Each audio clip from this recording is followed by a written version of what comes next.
Hello guys, welcome to best knowledge. Today is my topic hypokalemia symptom. तो आज का मेरा टॉपिक रहने वाला है कि हाइपोक्लेमिया के जो सिम्टम है वो क्या क्या रहते हैं। एक पेशेंट को अगर हाइपोक्लेमिया हो चुका है तो उसमें आपको कौन कौन से सिम्टम देखने को मिलेंगे, तो उसी के ऊपर मैं आप लोगों से डिटेल में डिस्कस करूंगी। सबसे पहले मैं आप लोगों को बेसिक बताना चाहूँगी, जैसे कि इस चार्ट के अंदर आप देख रहे हैं इसमें कुछ सिम्टम है, लेकिन इसके अलावा इसमें मतलब हाइपोक्लेमिया बोला किसे जाता है वो आपको पता होना चाहिए, राइट। जैसे कि जो हाइपोक्लेमिया है, राइट, यानी कि जो हाइपोक्लेमिया को कम पोटेशियम के जो सिम्टम्स होते हैं उस टाइम पर आप उसे देख सकते हैं, पहचान सकते हैं। कई बार आप लोगों ने सुना होगा कि आपने बाहर का कुछ खाना खा लिया, ये हाइपोक्लेमिया का भी कारण नहीं हो सकता है, राइट।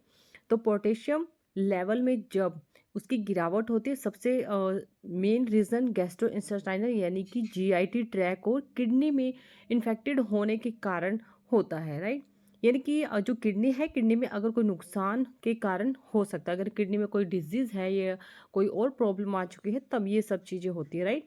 जीआईटी ट्रैक से पोटेशियम का भी नुकसान इसके कारण हो सकता है, जिसमें कि आपको जैसे वॉमिट या फिर लूज मोशन या फिर इस लिस्टोस्टोमी कुछ पेशेंट में होता है, जिनको कुछ समय पहले जैसे आंत यानी कि आंत होती है उसमें सर्जरी होती है, या फिर इलियोस्टोमी होती है। ठीक है, तो ये इसे हम बोलते हैं हाइपोक्लेमिया। अगर आप पूरी इसकी डिटेल पढ़ेंगे तो आपको पूरी समझ में भी आ जाएगी, जैसे कि मैंने आप लोगों को बताया है, ठीक है। और इसके जो सिम्टम है जैसे आप इसमें देख पा, इसमें जो फर्स्ट हाइपोक्लेमिया सिम्टम है, आपको इसमें स्वेटिंग होगी, यानी कि बहुत ज़्यादा आपको पसीना आएगा। अगर आप मतलब अगर बैठे हैं तो भी आपको पसीना आ रहा है, चल रहे हैं बहुत ज़्यादा पसीना आ रहा है, सो रहे हैं या फिर कुछ भी खा पी रहे हैं तब भी आपको इसमें आपको पहला जो सिम्टम नज़र आता है वो आता है स्वेटिंग का।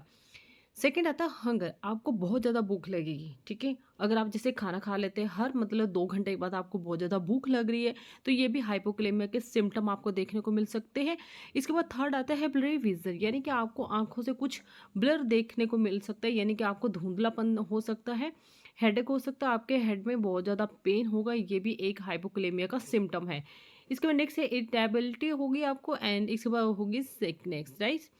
डाइजनिंग हो जाएगी, देन फास्ट हार्ट बीट, आपकी जो हार्ट बीट है वो काफ़ी ज़्यादा हार्ट बीट हो जाती है, जैसे कि आप कोई काम कर रहे हैं या फिर जैसे कि आप स्टेयर को आप ये डाउन कर रहे हैं, उस टाइम पर क्या होता है कि आपकी जो हार्ट बीट है बहुत ज़्यादा फास्ट हो जाती है, राइट। उसको कंट्रोल जैसे अब मतलब किया भी जाता है तो भी क्या होता है कि आप जैसे उठते हैं या बैठते तब भी हो जाती है, और आपको वीकनेस फैटिग्यू होगा, देन एनजाइटी फील होगी।